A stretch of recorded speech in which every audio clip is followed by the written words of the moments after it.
એક, તીક્ષ્ણ વસ્તુઓ ક્યારે કોઈને દાન ન કરવી જોઈએ. કોઈના માંગવા પર પણ આ વસ્તુઓનું દાન ન કરો. તેમાં કાતર, છરી, તલવાર, લોખંડની ખંજર વગેરેનો સમાવેશ થાય છે. જ્યોતિષ શાસ્ત્ર અનુસાર આ વસ્તુઓનું દાન કરવાથી થઈ શકે છે તમારા જીવનમાં ધરતીકંપ જેવી સ્થિતિ સર્જાય છે. તે પરિવારમાં મતભેદ અને નકારાત્મકતા સાથે જીવનમાં અશાંતિ લાવે છે. આનાથી વ્યવસાયમાં નુકસાન થાય છે. આ વસ્તુઓ કોઈપણને આપવાથી વ્યક્તિ એક પૈસા પર નિર્ભર બની શકે છે. તેથી જ ક્યારે કોઈને દાન ન આપો. 2. ઘડિયાળનું કામ દરેક વ્યક્તિ જાણે છે, પરંતુ ઘણી વખત લોકો ઘડિયાળની અદલાબદલી કરે છે. પરંતુ યાદ રાખો કે આમ કરવાથી તમારી સમસ્યાઓ વધી શકે છે. તેથી જ તમારે ક્યારે અન્ય વ્યક્તિને તમારી ઘડિયાળ પહેરવા ન દેવી જોઈએ, કારણ કે ઘડિયાળ વ્યક્તિના સારા અને ખરાબ સમય સાથે સંકળાયેલી હોય છે.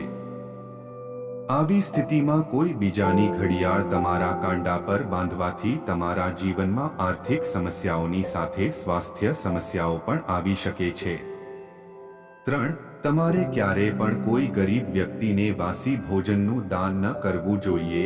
આ કરવું તમારા પરિવારના સભ્યનું સ્વાસ્થ્ય જાણી જોઈને બગાડી શકે છે. કોઈને વાસી કે બગડેલું ભોજન ખવડાવવાથી તમારા ઘરમાં ગરીબી આવી શકે છે. વાસી ખોરાકનું દાન ઘરમાં રોગના સ્વરૂપમાં પાછું આવે છે અને દાતાના જીવનમાં પાયમાલી સર્જે છે. તેથી જ વાસી બચેલો ખોરાક કોઈને ન ખવડાવવો જોઈએ. 4. મિત્રો વાળની માવજત દરેકને ગમે છે, પણ આ માટે પોતાનો કાંસકો વાપરવો જોઈએ. બીજાનો કાંસકો વાપરવો એ સ્વાસ્થ્ય અને શાસ્ત્રો બંનેની દૃષ્ટિએ ફાયદાકારક નથી. માત્ર કાંસકો જ નહીં પણ વાળ સંબંધિત કોઈ પણ વસ્તુ તમારે ક્યારે અન્યને સામગ્રી ન આપવી જોઈએ. તે તમારા નસીબ પર વિપરીત અસર કરી શકે છે. આવી સ્થિતિમાં તમારે દાન કરતા પહેલા આ બાબતોનું ખાસ ધ્યાન રાખવું જોઈએ. 5. હિન્દુ ધર્મમાં સાવરણીને દેવી લક્ષ્મીનું પ્રતીક માનવામાં આવે છે. એટલા માટે હંમેશા જો આકસ્મિક રીતે તમારા પગ પર ઝાડુ પડી જાય તો તમારે માફી માંગવી જોઈએ અને સાવરણીને અલગ જગ્યાએ છુપાવીને રાખવી જોઈએ. તમારે ભૂલથી પણ ક્યારે તેનું દાન ન કરવું જોઈએ. આમ કરવાથી દેવી લક્ષ્મી ગુસ્સે થાય છે અને માં લક્ષ્મી ઘરમાંથી જતી રહે છે. આનાથી ઘરમાં કલેશ અને વાસ્તુદોષ ઉત્પન્ન થાય છે. 6.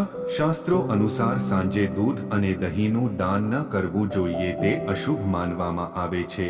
દૂધ અને દહીં સફેદ હોય છે, જેનો સંબંધ ચંદ્ર ગ્રહ સાથે હોય છે. સૂર્યાસ્ત પછી દૂધ અને દહીંનું દાન કરવાથી ઘરમાં સુખ સમૃદ્ધિ દૂર થાય છે. દૂધનો સંબંધ દેવી લક્ષ્મી સાથે પણ છે. એટલા માટે સૂર્યાસ્ત પછી કોઈને પણ દૂધ અને દહીં આપવાથી ઘરની આર્થિક સ્થિતિ ખરાબ થાય છે. આનાથી ઘરમાં ગરીબી આવવા લાગે છે.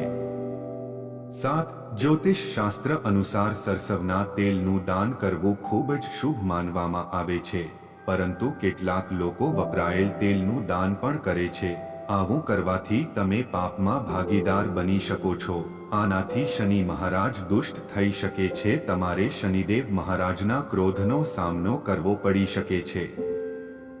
8. સૂર્યાસ્ત પછી હળદરનું દાન ન કરવું જોઈએ, ખાસ કરીને ગુરુવારે, કારણ કે હળદરને ગુરુ સાથે સંબંધિત માનવામાં આવે છે. હળદરનું દાન કરવાથી ગુરુ નબળો પડે છે, જેનાથી જીવનમાં સમસ્યાઓ આવે છે અને ઘરમાં અશાંતિ આવે છે.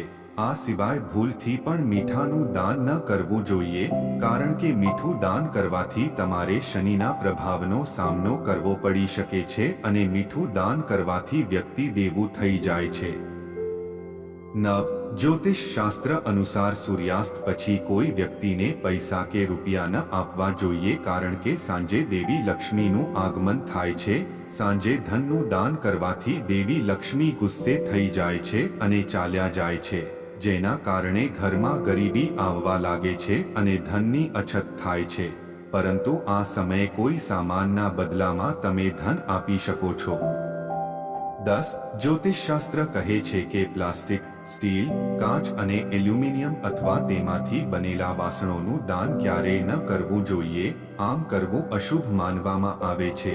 આ દાનથી તમારા વ્યવસાયમાં નુકસાન થશે અને સુખ શાંતિનો નાશ થશે. ઘણા લોકો પુણ્ય પરિણામ મેળવવા માટે ઘણીવાર ધાર્મિક ગ્રંથોનું દાન કરે છે. આ કરતી વખતે વ્યક્તિએ ધ્યાનમાં રાખવું જોઈએ કે તેઓએ ક્યારે ફાટેલા ગ્રંથો અને ધાર્મિક પુસ્તકોનું દાન ન કરવું જોઈએ, કારણ કે એને દાન કરવું ઘરમાં દુર્ભાગ્ય લાવે છે.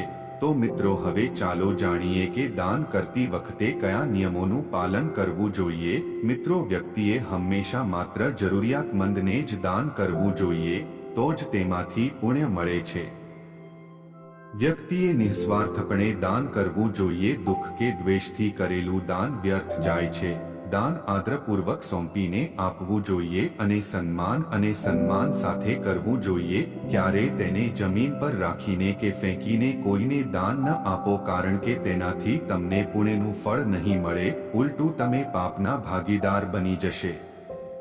મિત્રો, આજની કહાની કેવી લાગી કમેન્ટ કરીને જરૂર જણાવજો. અને વિડિયો સારો લાગ્યો હોય તો લાઈક અને શેર જરૂરથી કરજો. અને ચેનલ પર નવા હોય તો આ અમારી ચેનલને સબસ્ક્રાઇબ કરવાનું ભૂલતા નહીં. ફરી મળીશું એક નવા વિડિયો સાથે. જય સ્વામિનારાયણ, જય શ્રી કૃષ્ણ, હર હર મહાદેવ.